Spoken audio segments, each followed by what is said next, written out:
দুই জেলার মানুষের অন্যতম গুরুত্বপূর্ণ যোগাযোগ মাধ্যম এই সেতু। ২০২১ সালে পুরনো বেইলি সেতু ভেঙে যাওয়ার পর ১৪,২৯,০০,০০০ টাকা ব্যয়ে নতুন সেতুর নির্মাণ কাজ শুরু হলেও ৫ বছর পেরিয়ে এখনও শেষ হয়নি কাজ। দীর্ঘদিন বন্ধ থাকায় সেতুর লোহার কাঠামোই মরিচা ধরেছে, আর বিকল্প সড়কটি এখন খানাখন্দে ভরা। বর্ষায় যা চলাচলের জন্য আরও ঝুঁকিপূর্ণ হয়ে ওঠে। এটা আসা যাওয়া করতে অনেক অসুবিধা হচ্ছে দীর্ঘদিন যাবৎ।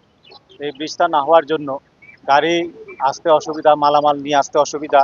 যারা এখানে যাত্রী আছে, যারা বাজারে হাট বাজারে আসে, তাদের অনেক অসুবিধার সম্মুখীন হতে হচ্ছে এখন। আমাদের ব্রিজটা হচ্ছে না আজকে 4 বছর ধরে। বর্ষাকালে অসুবিধা হয়, গাড়ি বেড়া চলাফেরা করতে অসুবিধা হয়। মনে করেন ঘর বাড়ি ভাঙে যাইতেছে। এই ব্রিজটা না হওয়ার পর্যন্ত আমরা ঘর বাড়িগুলো তুলতে পারতাছি না। ডেলিভারি হওয়ার মেয়ে যদি আসা যাওয়া যদি করে, ওইটার বেশি আরো অসুবিধা আমাদের। এইদিকে যে রাস্তা দিয়ে আমরা চলাচল করতেছি বর্তমানে, এই রাস্তাতে বর্ষাকালে পানি উঠে, তার রাস্তাটা ডুবে যায়, ভাঙ্গা। আর যাত্রীদের তো যে ভোগান্তি, এটা বলা যায় না। রাঙামাটি সদর উপজেলার কুতুবছড়ি এ সেতুর কাজ শেষ না হওয়ায় প্রতিদিন দুর্ভোগে পড়ছেন যাত্রী, শিক্ষার্থী, রোগী ও ব্যবসায়ীরা। ক্ষতিগ্রস্ত হচ্ছে কৃষি পণ্য পরিবহন ও পর্যটন খাত। রাঙামাটি সড়ক ও জনপথ বিভাগের নির্বাহী প্রকৌশলী সবুজ চাকমা বলেন, সময়মতো কাজ শেষ করতে ব্যর্থ হওয়ায় 2 ঠিকাদারকে জরিমানা করে চুক্তি বাতিল করা হয়েছে।